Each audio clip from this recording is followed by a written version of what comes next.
Gentlemen, our next guest has traveled all the way from California to be with you guys tonight. Florida? Oh, Zach first. I'm sorry. Just kidding. From Florida. And then the other one's traveled from California. All over the place, okay? All over to be here with you guys tonight. And he is a great example of somebody who's doing something for God.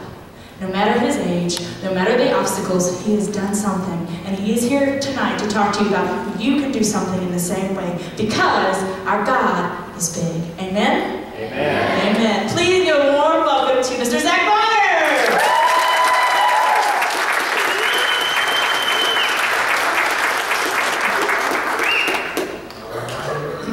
Good evening, everyone.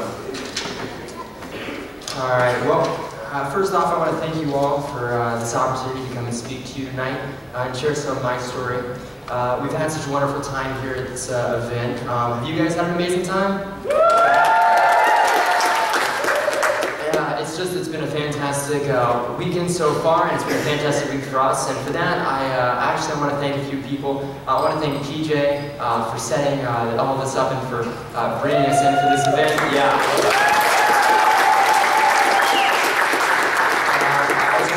Her wonderful husband Greg, and Clesa, and her daughter Ashton, as well as Georgia, for just showing us a great time and showing us around the great city of Lexington. It's been fantastic, and we're just so happy to be here. It's been such a great experience so far. You guys. When I was first invited to come and talk to you guys tonight, I started to think really long and hard about what I wanted to share. And then, out of the blue, several months ago, a friend of mine, or somebody who's become a friend of mine, she's become very dear to me, called me and asked me for a favor. She asked me to go to New York City and to read the parable of the Good Samaritan. And as soon as she asked me to do that, I knew that that was the story that I wanted to share with you tonight. So if you'd like to read along with me, it's in Luke chapters 10, verses 30 through 37. Should be up on the screen. Alright, so a certain man went down from Jerusalem to Jericho and fell among thieves, which stripped him of his raiment and wounded him and departed, leaving him half dead. And by chance there came down a certain priest, and when he saw him, he passed by the other side. And likewise a Levite, when he was at that place, came and looked on him and passed by on the other side. But a certain Samaritan, as he journeyed, came where he was, and when he saw him, he had compassion on him. And he went to him and he bound up his wounds, pouring in oil and wine, and set him on his own beast, and brought him to an inn, and took care of him. And on the morrow when he departed, he took out 2 pence, and gave them to the host, and said unto him, Take care of him, and whatsoever thou spendest more when I come again, I will repay thee. And Jesus now asked, Which now of these 3 thinkest thou was neighbor unto him that fell among thieves? And the lawyer said, He that showed mercy on him. And then Jesus said unto him, Go, do likewise. I believe that every day we're faced with situations similar to the one as in the parable of the Good Samaritan. Maybe not the same severity, but similar. The Lord has given us the gift of free will and thought, and what we choose to do with that is really what shapes who we are. Now the priest and the Levite used that gift to ignore the calling of the Lord, but the Samaritan, who in that time was really considered almost less than his fellow man, heard the call and heeded it. Now I myself was blessed to have heard the call at a really young age and to have had the opportunity to help people and to have the support of my family, my community, and the friends that I met along the way. And when I first started, making the decision to help the victims of Hurricane Charlie was really a very easy decision. People jumped on board right away, and they were all very encouraging and very supportive. But making the decision and making that step to do the right thing isn't always easy. Several years ago, when I was about 8 years old, I went to summer camp, and it was a 2-week-long summer camp. And on the first day, everybody that got there everybody was greeting each other, and friendships were being formed. And at this particular camp that I went to, there were 6 kids to a cabin. And on that first day, 4 of my cabin mates got together, and they decided they were going to play a game. A game which involved them essentially picking out one kid and making their life miserable for the next several weeks. Now initially I really didn't do anything. I kind of sat back and observed what was going on. That is until the leader came to me and started harassing me to join in on the game and make fun of my fellow cabinet. And when I refused to do so, I became the focus of their tormenting, of their teasing, and their bullying, really. The boy that I stood up for actually became part of the gang that essentially made my life miserable for the next several weeks.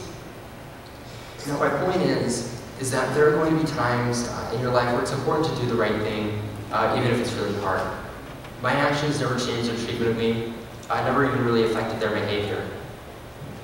But I believe God put me in that situation because He believed in my strength and He believed in my moral character, and really so that I could take the abuse so that another kid didn't have to. And I truly believe that God never puts us in a situation that is too great for us to handle. And as we deal with these challenges and these situations, we grow as individuals, as people, and as Christians. Now, in the first situation with Hurricane Charlie, I did the right thing, and as a result of it, I became a little hero, and everything was great. In the second story, I did the right thing, and I really didn't benefit from it. In fact, it was a pretty miserable experience. And the only thing that I really gained from it was self-pride, and at the time, I didn't really have much of that. But such as in the story of the Good Samaritan, there are times where we have to do the right thing, not for the benefit that we may receive, but because we know in our hearts it's the right thing to do.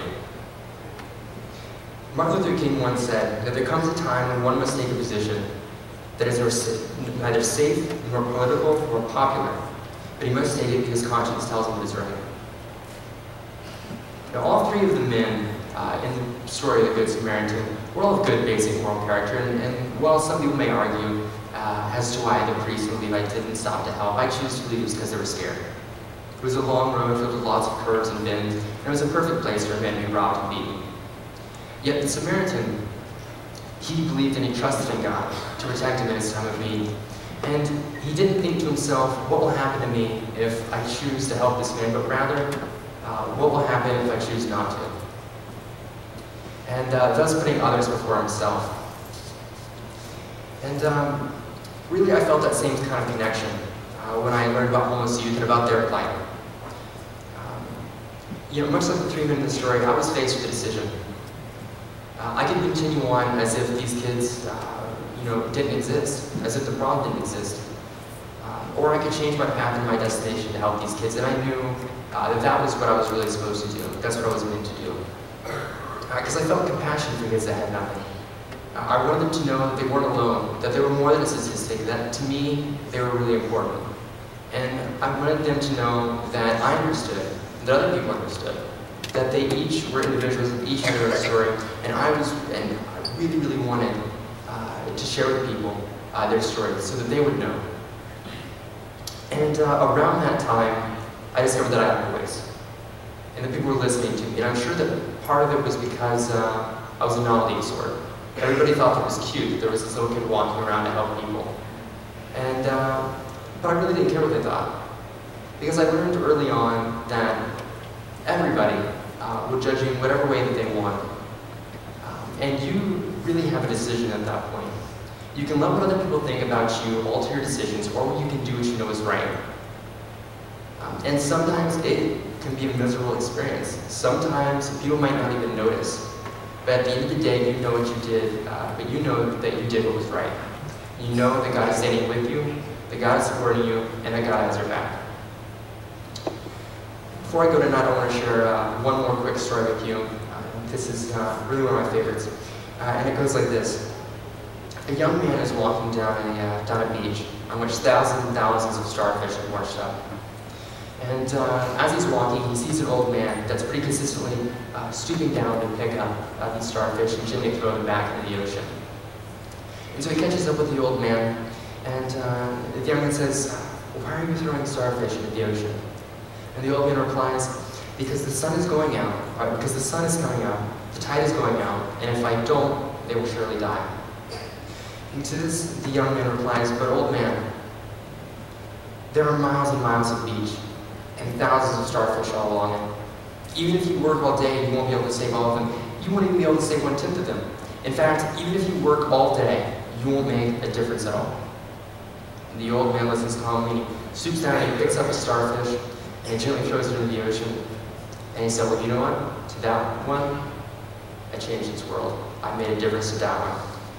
And I hope that if you take nothing else from this weekend, that you will leave with the faith and belief in yourself to know that change is within you. We all have a passion for something that might not be for homeless youth. It might be for animals, for the environment, for poverty, for hunger, for education, or your passion might be your belief in God. But whatever you choose to do with that passion is what defines you. So take that passion and come up with crazy ideas to change the world.